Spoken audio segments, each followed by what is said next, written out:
Everyone thought Lena was just tired, but the truth was, she was emotionally exhausted in a way she couldn't explain. The apartment was never quiet. Even at midnight, Lena could hear something. Her younger brother watching videos in the next room, her mother talking on the phone in the kitchen, cars outside, neighbors arguing, and notifications buzzing every few minutes. But somehow, the loudest thing in the apartment was her own mind. Every morning, she woke up tired.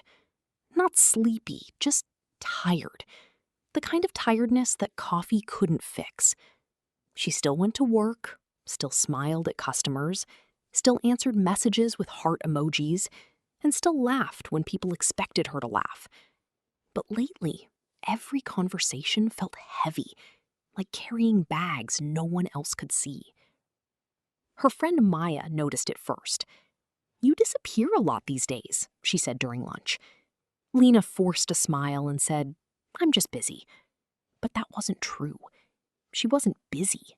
She was exhausted, in a strange way she couldn't explain.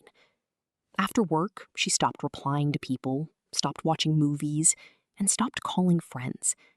Sometimes she would sit on her bed in complete darkness for hours, doing absolutely nothing. And somehow, even that felt tiring. One Thursday night, Maya called her. "Please come out with us," she begged. "You haven't seen anyone in weeks." Lena almost said no, but she heard herself saying yes. An hour later, she sat at a crowded cafe, surrounded by voices, music, and laughter. Everyone else seemed alive. Maya was telling a story, someone spilled juice and everyone laughed, and a couple at the next table argued quietly, then smiled again. It was normal life, with normal people. Lena stared at them while stirring melted ice in her drink. "Are you okay?" Maya asked softly. "Yeah," Lena replied flatly. "You don't look okay," Maya noted with concern. Lena smiled again, that same automatic smile, and said, "I'm fine." But Maya kept looking at her, not judging, not pushing, just noticing.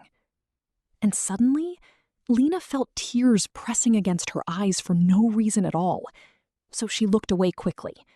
Because crying over nothing in the middle of a cafe would be embarrassing, right? That night, when she got home, she stood in front of the bathroom mirror for a long time. Her face looked normal. No bruises, no illness, no visible sadness. Just tired eyes. She remembered something her father used to say before he passed away 2 years earlier. "Some people rest their bodies," he once told her, "but never rest their hearts." Back then, she didn't understand it, but now she did. Her phone buzzed again, bringing another message, another obligation, another tiny emotional demand. And suddenly, she turned the phone off, completely off. The silence that followed felt unfamiliar, almost uncomfortable. Lena sat on the floor beside her bed and listened to the quiet. For the first time in months, nobody needed anything from her. Not her coworkers, not her friends, and not her family. And in that silence, something painful became clear. She wasn't tired because she worked too much. She was tired because she never stopped carrying everyone else's emotions. At work, she absorbed angry customers. At home, she absorbed her mother's grief. With friends, she became the listener, the fixer, and the calm one. Even after her father died, she stayed strong for everybody else. So strong that nobody noticed she was breaking too. The next morning, her mother knocked on her bedroom door. "You're late for work," she said firmly. Lena sat quietly for a moment. Then she answered something she had never said before. "I don't think I can go today." Even saying those words made her chest tighten. Her mother opened the door slowly and asked with concern, "You sick?" Lena looked down at her hands and whispered, "I don't know." And for the first time in years, she started crying honestly. Not polite tears, not hidden tears, but real ones. The kind that comes out after being trapped too long. Her mother sat beside her silently, offering no advice and no dramatic speech, just presence.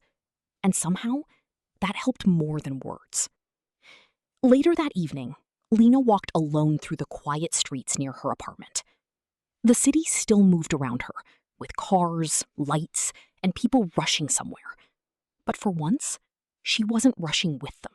She bought tea from a small shop and sat on a bench. The air felt colder than usual, but lighter too. That's when she finally understood the word she had been feeling for months. Drained. Not just physically tired, but emotionally emptied. Like giving too much of yourself for too long, until there's almost nothing left inside. Sometimes people say, "I'm tired," when what they really mean is something deeper. They mean, "I've been carrying too much for too long." That's what drained means. It's the exhaustion that sleep alone cannot fix. You can feel drained after endless stress, after pretending to be okay, or after constantly taking care of everyone except yourself. For example, after listening to arguments all day at work, he felt completely drained. Or she loved helping people, but eventually it drained her emotionally. And maybe the hardest part about being drained is that other people often can't see it. So tell me, have you ever felt emotionally drained without knowing how to explain it? Describe a situation that made you feel that way. If this story made you feel something, like and subscribe. Every week, a new story and a new word you'll never forget.